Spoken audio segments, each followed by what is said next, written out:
Tahun 1993, di balik dentuman mesin dan aroma besi, ada suara kecil yang berani berkata benar. Suara itu milik seorang perempuan, sederhana, tapi jiwanya sebesar keberanian yang ia bawa. Namanya Marsinah, seorang buruh yang menolak diam ketika keadilan diinjak. Ia tak punya pangkat, tak punya kuasa, hanya keyakinan bahwa manusia pantas dihargai. Dan dari tangan yang lelah bekerja, lahirlah satu kisah tentang suara yang dibungkam, tapi tak pernah padam.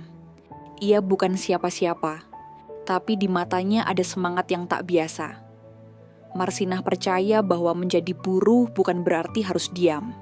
Ia percaya bahwa manusia, siapapun dia, berhak atas keadilan.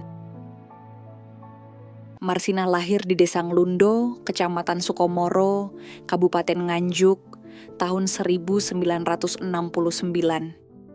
Ia anak desa biasa, hidup sederhana, tapi punya semangat belajar yang tinggi.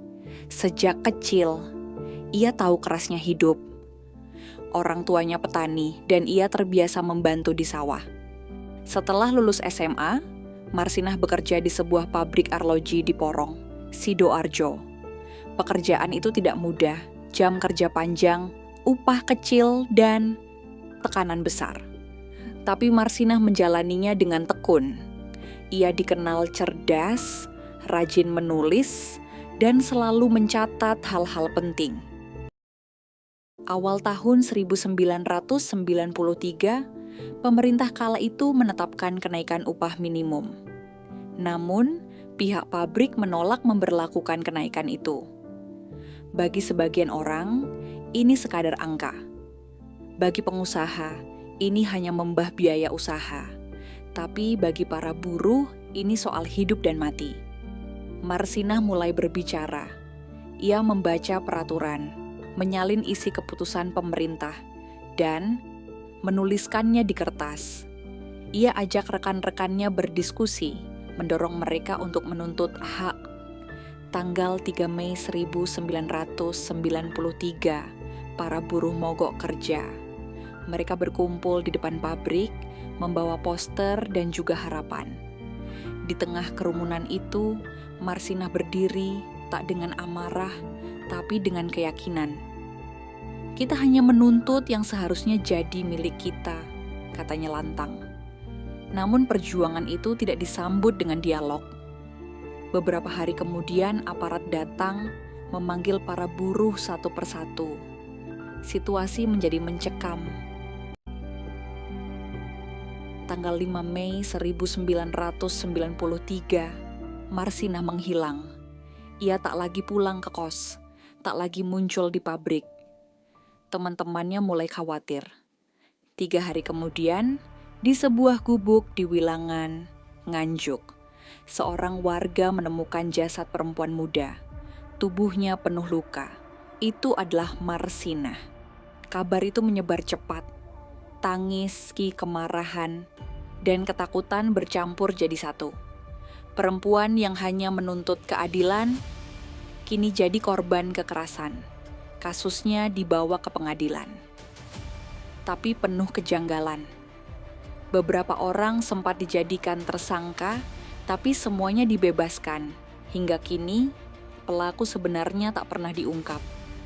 Di negeri yang katanya menjunjung keadilan, suara Marsinah justru dibungkam dengan keheningan. Kematian Marsinah mengguncang negeri ini. Aktivis buruh, mahasiswa, dan organisasi perempuan mulai bersuara. Demonstrasi digelar di banyak kota. Mereka membawa spanduk bertuliskan, "Keadilan untuk Marsinah." Namun seiring waktu, berita itu perlahan tenggelam. Media berhenti membahasnya, negara seolah lupa. Tapi bagi sebagian orang, nama itu terus hidup. Marsinah menjadi simbol perlawanan rakyat kecil, simbol keberanian perempuan yang tak menyerah meski sendirian. Ia bukan sekadar kisah sedih. Ia adalah peringatan bahwa keadilan bisa hilang jika tak ada yang berani memperjuangkannya. Hari ini, 3 dekade sudah berlalu. Banyak buruh masih bekerja dengan upah minim. Banyak perempuan masih berjuang untuk didengar. Kita hidup di zaman yang lebih bebas berbicara. Tapi, apakah kita masih punya keberanian sebesar Marsinah? Ia tak punya media sosial, tapi suaranya mengguncang negeri. Kita punya segalanya, tapi sering diam ketika ketidakadilan terjadi di depan mata. Marsinah mengajarkan bahwa perubahan besar sering dimulai dari langkah kecil. Dari keberanian seseorang untuk berkata, "Aku tidak takut." Marsinah telah tiada, tapi kisahnya belum berakhir. Ia titipkan pertanyaan untuk kita semua. Kalau aku bisa berani demi keadilan, apa yang akan kamu lakukan hari ini? Tulis pendapat kalian di kolom komentar. Jika kalian suka dengan video ini, jangan lupa klik like, subscribe, dan lonceng agar update video berikutnya dari channel ini. Dukungan kalian akan membuat channel lebih semangat bikin konten-konten lainnya. Terima kasih.